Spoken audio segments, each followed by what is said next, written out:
Chairman Korangi town Mohammad Naeem Sheikh ने एहसास special welfare association की जानिब से शहीद रानी मोहतरमा बेनज़ीर भुट्टो की 72वीं सालगिरह की मुनासबत से रखी गई तकरीब में शिरकत की। इस मौके पर चेयरमैन मोहम्मद नईम शेख ने शहीद रानी मोहतरमा बेनज़ीर भुट्टो को ज़बरदस्त खिराज अकीदत पेश करते हुए कहा कि शहीद बीबी ने अपनी ज़िंदगी जमहूरियत की बहाली, आवाम की फलाह बहबूद और इंसानी हुकूक के लिए वक्फ कर दी थी।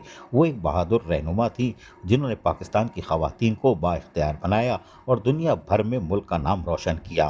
तकरीब में मौजूद शुरका ने भी शहीद बीवी की खिदमत को सराहा। इस मौके पर खुसूसी तौर पर तैयार किया गया केक भी काटा गया और तकरीब में मेहमान खुसूसी की हैसियत से जहाँ शिरकत की थी, वहीं तकरीब में coordinator chairman Naeem Shaikh Moizuddin, town councillor Nazia Naz, union council 10 के काउंसलर अमरीन, इदरीस शेख, जफर कायम खानी, हनीफ सादिक, शफीक अब्बास, दिलावर खान, मुश्ताक खान, शहबाज सनी समेत खुसूसी अफराद ने बड़ी तादाद में शिरकत की। दीगर पाकिस्तान पीपल्स पार्टी के कारकुनान और जियाले जहाँ मौजूद थे, वहीं बल्दिया कोरंगी के अफसरान भी मौजूद थे। अजीज आरिफ, KBS बल्दियाती न्यूज़ कराची। ऐसी ही खूबसूरत वीडियोस फ्यूचर में हासिल करने के लिए रेड बटन पर क्लिक करके और बेल आइकॉन को प्रेस करके हम सबके सब्सक्राइबर बनना मत भूलिए।